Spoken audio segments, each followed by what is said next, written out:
Guys, we played 4 hours of Ubisoft's Star Wars Outlaws, and it left us with one big question. Can stories in a galaxy far, far away be just as satisfying without the Force binding them together? We're going to tell you all about our experience right here, right now on Robeytech. I know we typically cover a ton of tech around here, but every once in a while, we get to talk about video games too. So when Ubisoft invited us to check out Star Wars Outlaws, all of our collective nerdom came together in a resounding, heck yes, we'll play your Star Wars video game. Now, since we had the opportunity to play it, we wanted to share our experience and our thoughts with you in case you have been curious about Star Wars Outlaws yourself. And then if you like videos like this, please let us know down in the comments below, because we're going out on a limb here and making some video game content. Now, starting off with a bit of context, Star Wars Outlaws is set between two of the greatest Star Wars movies in existence, The Empire Strikes Back and Episode 2. Just kidding, that is not a good one. The Empire Strikes Back and Return to the Jedi. Within this setting, following the Battle of Hoth, the Empire has a seemingly invincible grip on the galactic core. The planets of the Outer Rim, on the other hand, have been largely left as the domain of the syndicates, smugglers, bounty hunters,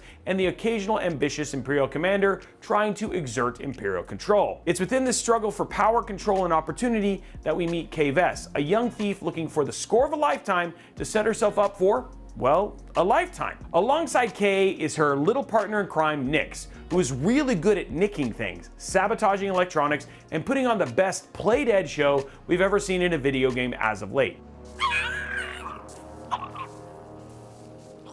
Nix is a Markal, we think we're saying that correctly, a new Star Wars creature that was created in partnership with Lucasfilms specifically for Outlaws. Together, Kay and Nix steal an EML 850 light freighter known as the Trailblazer, only to wind up with a generous bounty on their heads, as well as the attention of one of those syndicates I mentioned earlier. And for Kay, it's a game of survive, connive, and get out alive. So that's the basic idea of the setting, but what's it actually like to play Star Wars Outlaws? Well, it looks like this. If you took Assassin's Creed, and you had it like here, and then you added a dash of the Division, and you shook it all up, and you put it in a Star Wars wardrobe, you got Star Wars Outlaws. If none of that means anything to you, well, then you need to play more video games, number one. But number two, let me explain. Since she doesn't have a fancy laser sword from a civilized age, or the benefit of Beskar steel, Kay relies on stealth and misdirection to get the goods she's after. Starting with the stealth part, there's a lot of ducking, climbing, and searching for the latest occupied paths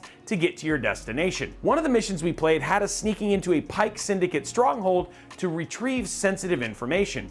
Much of this mission involves sticking to the shadows while occasionally sneaking up behind guards to take them down silently, but without a wrist dagger or the use of a blaster, really. Triggering alarms typically force the reset of a mission, so the guns blazing approach isn't the way to play Outlaws, and we may have tripped an alarm or 6 while getting used to the game. As for combat, there were some pretty intense moments, but it's far less run and gun and much more choose your battle. This is where the comparison to the Division comes into play.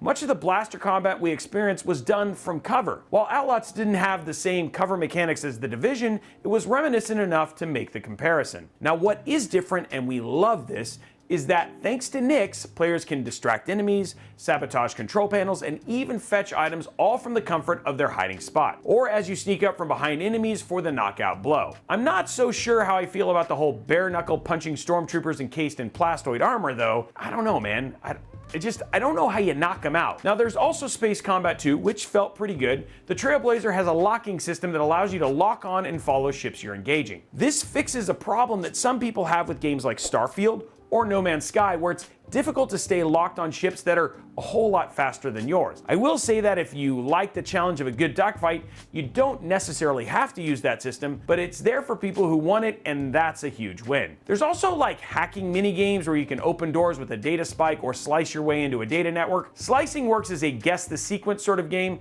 where the data spike mini game is kind of like a rhythm game with lights and sound.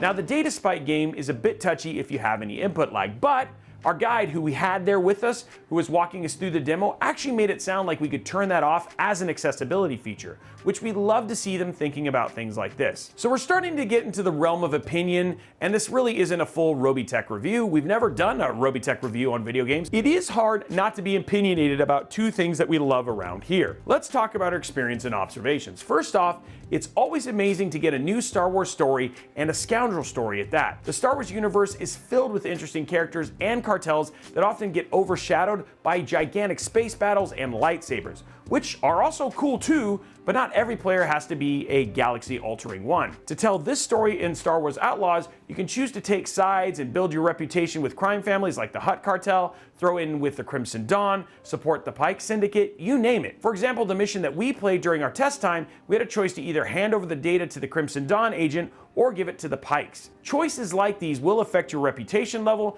providing you with benefits or extra challenges depending on your current standing with each group. Interacting with the crime syndicates and seeing how they simultaneously coexist while working to undermine each other is really interesting to see play out. It also changes the way you get through the main story also, which is really intriguing. And how do I know Crimson Dawn won't burn me after I pull this off? You don't, but that's the game we play.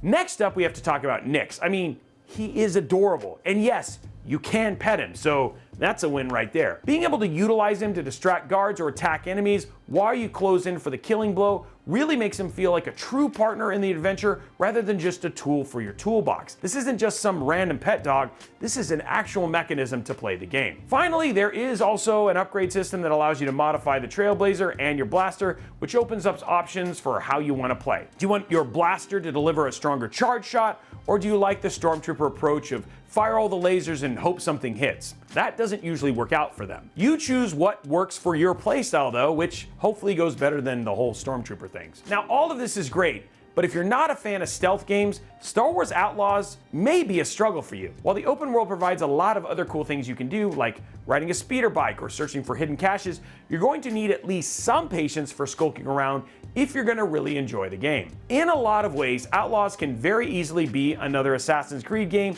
if you change the skin on it, but on the other hand, all the theming, the mechanics, the menus, and the sound, the world all feels very grounded in the Star Wars universe. And that left us with a question when we walked away with our experience, specifically with Star Wars Outlaws. If you peeled back like the Star Wars aesthetics, would the story, the characters, and the settings still work on their own? I think we're going to need more time with Outlaws to really answer that question, and I'm willing to test it. Will it charm the hearts of Star Wars fans? Well, I've learned very clearly that all depends on the type of fan. If you're a type of fan who's happy for more Star Wars content, sure.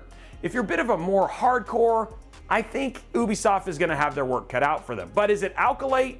No. But does Outlaws feel more grounded in the Star Wars universe?